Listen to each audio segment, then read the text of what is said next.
जय हिंद दोस्तों। UPSC civil services prelims का रिजल्ट तो आ गया, बट बहुत सारे एस्पिरेंट्स ऐसे हैं जो सेटिस्फाइड नहीं है इस रिजल्ट से।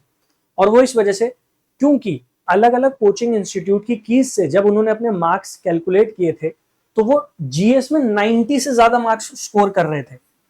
Now the paper was tricky और इसी वजह से एक्सपेक्टेशन ये थी कि कट ऑफ 90 से कम जाएगी, लगभग 80 टू 85 के बीच में वो कट ऑफ जा सकती है। अब देखिए, यूपीएससी प्रीलिम्स में कट ऑफ हाई जाना ये कोई पहली बार नहीं हुआ है। पहले भी ऐसा हुआ है जब पेपर ट्रिकी थे लेकिन कट ऑफ एक्सपेक्टेशन से ज्यादा चली गई थी। तो अगर आप 90 प्लस स्कोर कर रहे थे और आपका सिलेक्शन नहीं हो पाया, so it could be because coaching keys में जो आंसर दिए गए हैं और यूपीएससी की फाइनल आंसर की जो आएगी उसमें डिस्क्रिपेंसी हो सकती है, विच इज वैलिड, उसको तो माना जा सकता है। लेकिन ये स्टूडेंट्स का जो डिससेटिस्फैक्शन है वो केवल इस वजह से नहीं है, इट इज ऑल्सो बिकॉज ये जो रिजल्ट हमारे सामने आया है इसमें बहुत सारे ट्रिपलेट्स हैं। ट्रिपलेट्स का मतलब ये है कि बहुत सारे स्टूडेंट्स ऐसे हैं जो back to back roll number से और उनका प्रीलिम्स क्वालिफाई हो गया। अब ये तो हो सकता है कि भाई एक ट्रिपलेट हो तो आदमी ये मान ले कि कोइंसिडेंस हो सकता है, दो हो तो कोइंसिडेंस हो सकता है, बट 3 4 5 केसेस ऐसे हमारे सामने हैं जहां पर back to back roll numbers का प्रीलिम्स में सिलेक्शन हुआ है। और ऐसे कैंडिडेट जो 90 से ज्यादा स्कोर कर रहे हैं जीएस में, जिनका सीसैट में कट ऑफ भी मीट हो रही है, वो सिलेक्ट नहीं हो पाए। मैं आपको थोड़े से एग्जांपल्स बताता हूं।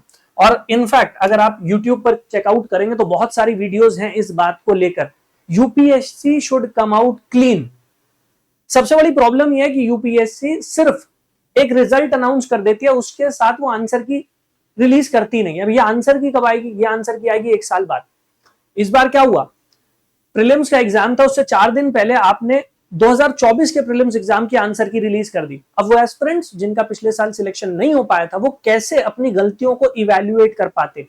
4 दिन कोई सफिशिएंट टाइम नहीं है अपनी गलतियों को इवैल्यूएट करने का। और इसी वजह से यूपीएससी को आंसर की जल्द से जल्द रिलीज करनी चाहिए।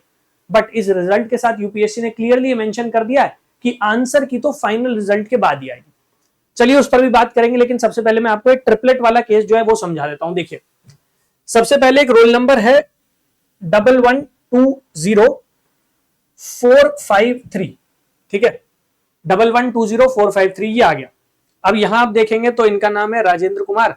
इसके नीचे अगर आप चेकआउट करेंगे, नीचे के 3 रोल नंबर 1120453, 454, 455, लगातार 3 रोल नंबर, राजेंद्र कुमार, मनमोहन त्रिवेदी और सुनीता, तीनों का प्रीलिम्स क्वालिफाई हो गया। चलिए ये हो सकता है कि कोइंसिडेंस हो गया, और इतना ज्यादा भी यूपीएससी के ऊपर सवाल रेज नहीं करने चाहिए। एक और केस देख लेते हैं, ठीक है, एक और केस देख लेते हैं, उससे और क्लैरिटी हमें मिल जाएगी कि भाई क्या ये कोइंसिडेंस है या फिर ये ज्यादा ही हो रहा है एग्जाम में।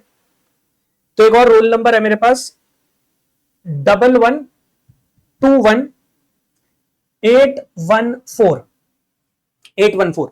अब यहां जब आप देखेंगे तो 814, 815, 816 विवेक सोनी, आभास माथुर और महेंद्र पाल परिहार, ये तीनों एस्पिरेंट्स जो हैं ये एक के बाद एक प्रीलिम्स क्वालिफाई कर गए हैं। चलिए ये भी कोइंसिडेंस हो सकता है, मान लेते हैं ये भी कोइंसिडेंस हो सकता है। एक और कोशिश करते हैं, और ट्रिपलेट्स जो है उन पेयर को भी एक बार चेक कर लेते हैं, ठीक है। एक और पेयर है हमारे सामने 0830718, ठीक है, ये आ गया 0830718, हाँ जी। तो ये है प्रसून कुमार झा। उसके नीचे अगर आप चेकआउट करेंगे तो 718, 719, 720, अगेन अ ट्रिपलेट। अब यहां अगर आप देखेंगे फिर से वही बात सामने आ रही है। चलिए ये भी कोइंसिडेंस हो सकता है, क्योंकि यूपीएससी का एग्जाम में बहुत सारे एस्पिरेंट्स देते हैं तो वो कोइंसिडेंस हो सकता है। लेकिन एक ऐसा भी मामला सामने आया जहां पर 53,000 से ज्यादा रोल नंबर्स का गैप है, मतलब 53,000 रोल नंबर्स तक किसी का सिलेक्शन नहीं हुआ, उसके बाद वो नंबर आया। वो भी आपके सामने रेज करूंगा मैटर। वो भी एक इंपॉर्टेंट मैटर है कि 53,000 बच्चे का गैप है 2 सिलेक्टेड कैंडिडेट्स के बीच में, तो ये कैसे हो गया। एक और ट्रिपलेट चेकआउट कर लेते हैं, और ये रोल नंबर है 0117730, है ना, 0117730। करेक्ट टाइप किया मैंने, हाँ जी, ये लीजिए आ गया। सो माइनी, ध्रुव, जेरम भाई, विवेक कुमार टोडकर और व्यास राज नरेश भाई, तो ये तीनों भी जो हैं ये भी उसी ट्रिपलेट में है। ये रहा वो ट्रिपलेट जिस ट्रिपलेट में, और ऐसे और भी ट्रिपलेट्स आपको मिल जाएंगे जब आप इस रिजल्ट को चेकआउट करेंगे।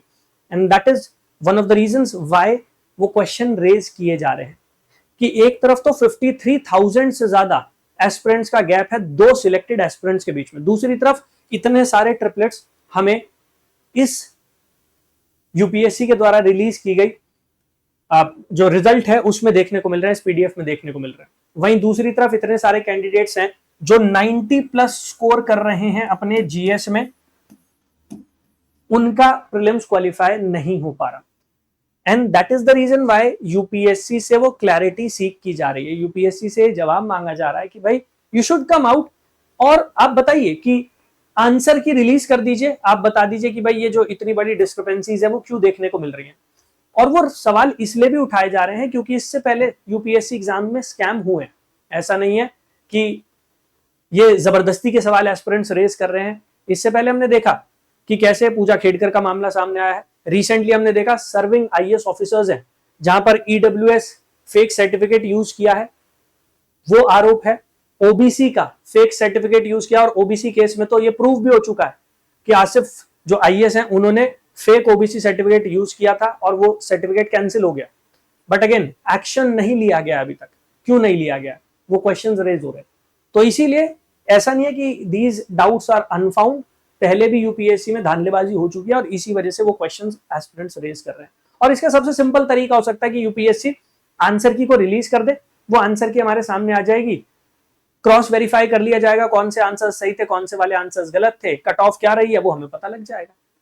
बताने में प्रॉब्लम क्या है मुझे ये नहीं समझ में आता, क्योंकि यूपीएससी कोई इकलौती एक एजेंसी तो है नहीं इंडिया में जो एग्जाम्स कंडक्ट करवा रही है, और भी एग्जाम्स होते हैं, और भी गवर्नमेंट एग्जाम्स होते हैं, और वहां पर जब वो रिजल्ट अनाउंस करते हैं, चाहे पहली स्टेज का रिजल्ट अनाउंस कर रहे हो तो उसके साथ साथ आंसर की भी रिलीज की जाती है, उससे पहले ही आ जाती है। इनफैक्ट कई एग्जाम्स तो ऐसे भी होते होंगे जहां पर एग्जाम होने के कुछ दिनों बाद ही वो आंसर की रिलीज हो जाती है, और आपको जो भी डाउट है, जिन क्वेश्चंस में भी आपको प्रॉब्लम है, आप रिप्रेजेंटेशन फाइल कर सकते हैं। तो यूपीएससी में ये काम क्यों नहीं हो सकता, क्योंकि पहले भी सुप्रीम कोर्ट में ऐसी पीआईएल फाइल की गई है, बट सुप्रीम कोर्ट ने भी उन्हें खारिज कर दिया। अब गोइंग फॉरवर्ड क्या होना चाहिए, प्लान ऑफ एक्शन। ज्यादा से ज्यादा एस्पिरेंट्स अगर मिलकर ऐसे जो डाउट्स रेज हो रहे हैं उनके खिलाफ आवाज उठाएंगे, देन डेफिनेटली एक मूवमेंट शुरू की जा सकती है। वो एस्पिरेंट्स जिनके साथ गलत हुआ है, लास्ट ईयर हमने देखा यूपीएससी ने 3 क्वेश्चंस ड्रॉप कर दिए थे, इस वजह से बहुत सारे एस्पिरेंट जिनका फाइनल अटेम्प्ट था वो इस तैयारी से बाहर हो गए, they have been wronged by UPSC. तो जब तक एस्पिरेंट्स मिलकर एक साथ नहीं आते, जब तक वो आवाज रेज नहीं की जाती, तब तक ये डिस्क्रिपेंसीज चलती रहेंगी। ट्रस्ट में, ये डिस्क्रिपेंसीज आज की नहीं है, ये बहुत सालों से चली आ रही है, बट इस पर कोई एक्शन नहीं हो पाता। एक्शन क्यों नहीं हो पाता, क्योंकि कभी भी एक स्ट्रॉन्ग मूवमेंट बिल्ड नहीं हो पाती, एक साथ आ नहीं पाते एस्पिरेंट्स, क्योंकि बहुत सारे एस्पिरेंट्स अपनी तैयारी में लग गए होंगे, स्टेट पीसीएस की तैयारी में लग गए होंगे, मेंस की तैयारी में लग गए होंगे, और कोई भी एक साथ इकट्ठा होकर उस बात को रेज करना नहीं चाहता। बट अगर आप एक साथ आएंगे, सुप्रीम कोर्ट में पीआईएल फाइल की जाएगी, तभी जाकर ऐसे क्वेश्चंस उनके जवाब मांगे जा सकते हैं। You can also reach out to me, आप मुझे रीच आउट कर सकते हैं। टेलीग्राम आईडी आपको मिल जाएगी, यहाँ पर चैनल पर टेलीग्राम आईडी है, आप मुझे वहां पर रीच आउट कर सकते हैं। आप ज्यादा से ज्यादा एस्पिरेंट्स अगर मुझे रीच आउट करते हैं तो हम मिलकर कुछ ना कुछ इसका सोल्यूशन ढूंढने की कोशिश कर सकते हैं, सुप्रीम कोर्ट को रीच आउट कर सकते हैं, and we must. Thank you everyone. तैयारी कर रहे हैं तो ईमानदारी से तैयारी कीजिएगा, यूपीएससी की तरह नहीं कि ट्रांसपेरेंसी के बिना रिजल्ट रिलीज कर दिए जाए। हालांकि ये कहा जाता है कि गुड गवर्नेंस का सबसे इंपॉर्टेंट और सबसे बड़ा ट्रेट होता है ट्रांसपेरेंसी, अकाउंटेबिलिटी। वो एजेंसी जो सिविल सर्वेंट्स को रिक्रूट कर रही है, उसी की फंक्शनिंग में ट्रांसपेरेंसी और अकाउंटेबिलिटी की कमी है। लेट्स मेक श्योर कि हम उसे अकाउंटेबल होल्ड कर पाए। And I would require your support. Thank you. जय हिंद।